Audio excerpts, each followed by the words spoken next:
तो भाइयों finally Suzuki का भी इलेक्ट्रिक स्कूटर आ चुका है। ये मेरे साथ में सुजुकी ई एक्सिस है, जो कि ऑटो एक्सपो में सुजुकी ने शोकेस किया था, पर अब ये डीलरशिप्स पे आ गया है। प्राइस भी आ चुकी है। अगर आप इसको खरीदना चाहो तो बुकिंग्स ओपन है, आप इसको बुक भी करा सकते हो। लेकिन खरीदने से पहले जान लो कि ई एक्सिस अगर आप लेने जाओगे तो क्या कुछ फीचर्स आपको मिलेंगे और कितने पैसे आपको खर्च करने हैं अगर आप ई एक्सिस लेने का प्लान करते हो। तो सारी डिटेल्स के लिए वीडियो पूरा देखना, पसंद आए तो लाइक करना और चैनल पर नए हो तो सब्सक्राइब करना मत भूलना। तो स्कूटर देखने से पहले चाबी देख लो। कुछ इस तरह से आपको रिमोट की देखने को मिलती है। स्कूटर के साथ में दो बटन है। पहला है फॉलो मी हेडलैम्प का, या फिर मैं कहूँ कि स्कूटर फाइंड आपको करना है तो फाइंड मी का फीचर आपको इसमें देखने को मिलता है। दूसरा जो बटन है वो आपको पावर बटन देखने को मिलेगा। तो रिमोट आपका स्कूटर के पास होना चाहिए और पावर बटन जैसे ही आप ऑन करोगे तो आप इस स्कूटर को ऑन कर सकते हो। लेकिन डायरेक्ट बटन से ऑन नहीं होता है। तो आपको बेसिकली क्या करना है कि इस बटन को प्रेस करना है और उसके बाद आपको यहाँ पर आना है।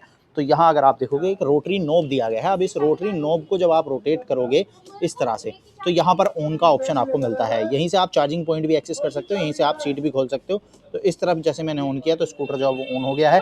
यहाँ डिस्प्ले आपकी ऑन हो जाती है और लाइट्स वगैरह जो है वो भी ऑन हो जाती हैं। अब लाइट्स वगैरह की बात कर लेते हैं सबसे पहले। तो यहाँ अगर आप देखोगे एलईडी पूरा आपको हेडलैम्प सेटअप देखने को मिलेगा। एलईडी हेडलाइट है। यहाँ पर ये एलईडी डीआरएल आपको देखने को मिलता है और रोशनी जो है वो आपको काफ़ी अच्छी इससे मिलने वाली है। बाकी ये मैट फिनिश में मेरे साथ स्कूटर है, जो कि कलर काफ़ी अच्छा नज़र आ रहा है। साइड से देखोगे तो नोज़ जो है वो कुछ आपको इस तरह से देखने को मिलती है। डिज़ाइन अच्छा है इसके अंदर और एलईडी इंडिकेटर्स आपको यहाँ पर देखने को मिलते हैं, जिसमें हज़ार्ड का फीचर भी दिया गया है। तो इस तरह से अगर मैं ऑन कर दूं तो यहाँ पर आप देखो हज़ार्ड जो है वो ऑन हो जाते हैं। ब्लिंकर्स जो है वो काफ़ी अच्छे दिए गए हैं। एलईडी पूरा यहाँ पर यूज़ किया गया है इसके साथ में। बाकी सामने से देखोगे तो यहाँ टेलीस्कोपिक सस्पेंशन आपको फ्रंट में देखने को मिलेगा। आगे आपको 12 इंच का व्हील मिलता है। मशीन कट फिनिश है और ये ग्रे फिनिश यहाँ पर यूज़ किया है, जो कि इसको डिफरेंट बना रहा है और काफ़ी अच्छा ये नज़र आ रहा है। 90/90 सेक्शन का टायर है। 12 इंच का आपको यहाँ पर व्हील देखने को मिलता है। तो काफ़ी बढ़िया टायर आपको देखने को मिलेगा। और यहाँ आपको फ्रंट में डिस्क ब्रेक दिया गया है। आगे की तरफ में आपको डिस्क ब्रेक स्कूटर के साथ मिलने वाला है। ओवरऑल कुछ ऐसा सामने से नज़र आएगा ये। और साइड प्रोफाइल की बात करें तो साइड से कुछ ऐसा नज़र आने वाला है। लेंथ काफ़ी अच्छी आपको मिल जाती है और ग्राउंड क्लियरेंस भी आपको 165 mm की मिलती है। तो काफ़ी अच्छी ग्राउंड क्लियरेंस के साथ में ई एक्सिस आपको मिलने वाला है। बाकी पीछे की तरफ देखोगे तो यहाँ पर पैनल के ऊपर आपको ई एक्सिस की बैजिंग देखने को मिल जाएगी। फुटरेस्ट आपको यहाँ पर इस तरह से देखने को मिलते हैं पिलियन राइडर के लिए और आगे वाले राइडर के लिए, मेन राइडर के लिए यहाँ पर फ्लोर बोर्ड पर काफ़ी अच्छा स्पेस है। और ये यहाँ ऊपर तक बनाया गया है, जिससे कि आपको आगे पैर अगर करना है तो आप वहाँ तक लेकर जा सकते हो। जैसा हमने थोड़ा सा बर्गमैन में देखा था तो वैसा वाला सेटअप यहाँ पर यूज़ किया गया है। पीछे व्हील में देखोगे तो यहाँ भी आपको 12 इंच का अलॉय व्हील देखने को मिलेगा, मशीन कट फिनिश के साथ में। पीछे जो टायर है वो भी 90/90 सेक्शन का मिलता है। तो अच्छे टायर्स यहाँ पर कंपनी ने यूज़ किए हैं। और यहाँ आपको मोटर जो है वो विजिबल हो जाती है। इसकी 4.1 किलोवाट पीक पावर के साथ में आपको ये मोटर देखने को मिलने वाली है। बाकी टेल सेक्शन की बात करूँ तो टेल डिज़ाइन भी काफ़ी अच्छा है। पीछे आपको एलईडी पूरा सेटअप देखने को मिलेगा। इंडिकेटर्स वगैरह सब एलईडी आपको यहाँ पर दिए गए हैं। तो कुछ ये चीज़ें हैं। अब सीट वगैरह की बात करें तो सीट पर काफ़ी बढ़िया लेंथ और स्पेस आपको देखने को मिलता है। और पीछे जो ग्रैब रेल है वो भी काफ़ी बड़े साइज़ का दिया गया है, जिससे कि पीछे जो भी बैठेगा तो वो भी काफ़ी कंफर्टेबल होने वाला है। सीट को एक्सेस करना है तो यहाँ से आप जो है वो सीट खोल सकते हो इस तरह से। और इसकी सीट में काफ़ी बढ़िया फीचर आता है। इसको सीट को जैसे मैंने ऊपर उठाया और यहाँ देखोगे तो यहाँ ये लॉक हो जाती है इस तरह से। अब मुझे अगर इस स्कूटर में सामान रखना है या निकालना है तो वो मेरे लिए काफ़ी आसान है। स्पेस की बात करूँ तो यहाँ पर इतना कुछ स्पेस है। ये 17 लीटर का स्पेस है, जहाँ आपका हाफ फेस हेलमेट आराम से आ जाएगा। बाकी और सामान भी आप थोड़ा बहुत जो है वो उसमें रख सकते हो। फुल फेस बड़ा हेलमेट नहीं आएगा, लेकिन बेसिक थोड़ा बहुत सामान जो है वो आपका आ जाने वाला है इसके अंदर।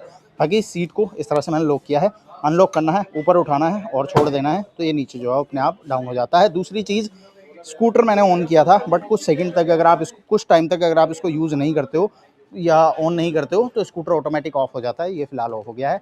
और ये रिमोट की ये पास होनी चाहिए। इस तरह से बटन प्रेस करूँगा तो यहाँ की का लाइट जो है वो ऑन हो जाती है, मतलब कि इसने डिटेक्ट कर लिया। उसके बाद मैं वापस से इसको यहाँ से ऑन कर सकता हूँ और यहाँ से इसको ऑफ़ कर सकता हूँ इस तरह से।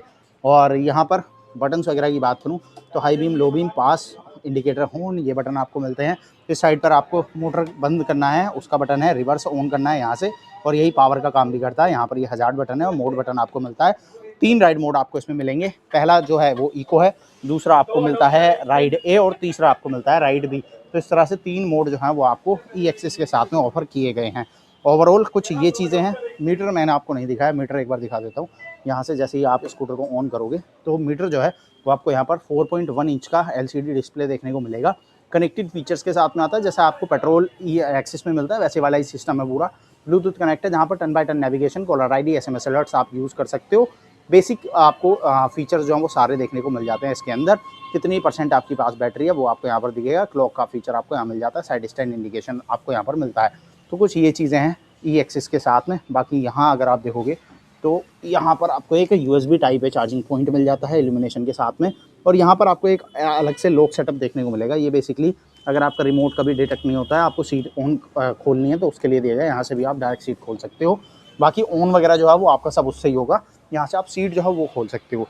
तो ये चीज़ें हैं ई एक्सिस के साथ में। अब ई एक्सिस की अगर मैं डायमेंशंस वगैरह की बात करूँ तो ये स्कूटर आता है 765 mm की सीट हाइट के साथ में।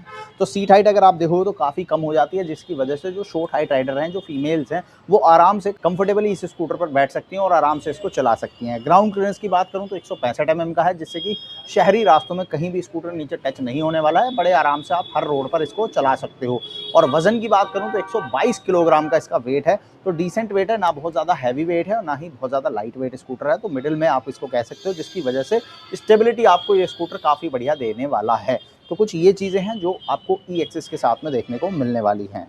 अब बात करते हैं मेन मुद्दे की, क्योंकि इलेक्ट्रिक स्कूटर है तो 3 चीज़ें जानना सबसे ज़्यादा ज़रूरी है। पहला, कितनी स्पीड देगा, दूसरी क्या रेंज है और तीसरा चार्जिंग टाइम कितना आपको लगेगा। तो सबसे पहले बात करते हैं स्पीड की। ई एक्सिस जो आपको मिलने वाला है, यहाँ पर 4.1 किलोवाट की पीक पावर वाली मोटर है और ये स्कूटर आपको 15 न्यूटन मीटर का टॉर्क निकाल कर देता है।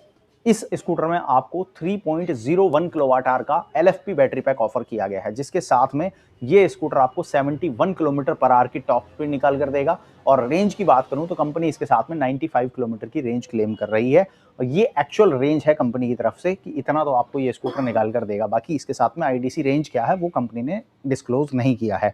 और इस स्कूटर के चार्जिंग टाइम की अगर मैं बात करूं तो सुजुकी इस स्कूटर में फास्ट चार्जिंग का ऑप्शन देता है। हर एक सुजुकी डीलरशिप पे आपको एक फास्ट चार्जर नजर आएगा। ई एक्सिस के लिए वो लगाया गया है। अगर आप डायरेक्ट फास्ट चार्जर से इसको चार्ज करते हो तो 40 से 50 मिनट में स्कूटर जो है फुल चार्ज हो जाता है। लेकिन अगर आप घर पे चार्ज करते हो, नॉर्मल आप चार्जर से अगर इसको चार्ज करोगे तो वहाँ पर 6 घंटे 30 मिनट का चार्जिंग टाइम आपको लगने वाला है। तो कुछ ये चार्जिंग और स्पीड वगैरह आपको जो है वो ई एक्सिस के साथ देखने को मिलेगी। अब अगर आप इस स्कूटर को खरीदने जाते हो तो कितने पैसे खर्च करने हैं, तो ई एक्सिस की जो एक शोरूम प्राइस रखी गई है वो 1,88,000 रुपये रखी गई है। ऑन रोड डिपेंड करेगा आपकी लोकेशन क्या है, आप कहाँ से हो। तो लगभग 2 लाख रुपए के आसपास ऑन रोड में आपको सुजुकी ई एक्सिस जो है वो देखने को मिलेगा। इस प्राइस पॉइंट के हिसाब से देखोगे तो ये सेगमेंट में थोड़ा सा आपको ऊपर नज़र आएगा। और इसका जो मुकाबला है वो होगा बजाज चेतक इलेक्ट्रिक से, TVS iQube से, एथर आ जाता है। तो काफ़ी सारे स्कूटर हैं जो कि इस प्राइस सेगमेंट में या इस रेंज वाली जो स्पीड और रेंज वाला जो कॉम्बिनेशन है इसमें आपको देखने को मिलते हैं। प्राइस ऑब्वियसली सबकी इससे थोड़ी कम ही है और हो सकता है सुजुकी भी इसके प्राइस को लेकर थोड़ा सोचे, क्योंकि 1,88,000 एक शोरूम थोड़ा सा ज़्यादा है ई एक्सिस के लिए। बाकी overall fit and finish quality की बात करो या पावर परफॉर्मेंस की बात करो तो वो सब चीज़ें जो हैं वो आपको सुजुकी की तरफ से काफ़ी ज़बरदस्त मिलने वाली हैं। जो हमने ऑलरेडी इनके पेट्रोल स्कूटर्स में, बाइक में देखा है, वो चीज़ आपको इलेक्ट्रिक वेरिएंट में भी नज़र आएगा, फील होगा। बाकी आप मुझे कमेंट में बताना आपको सुजुकी ई एक्सिस कैसा लगा और ओवरऑल ये वीडियो कैसा लगा, ये भी कमेंट करना। और ऐसे ही वीडियोस के लिए चैनल को सब्सक्राइब करना, नोटिफिकेशन बेल को ऑन करना। इस वीडियो को एंड करते हैं, जल्दी मिलेंगे एक और नई वीडियो के साथ।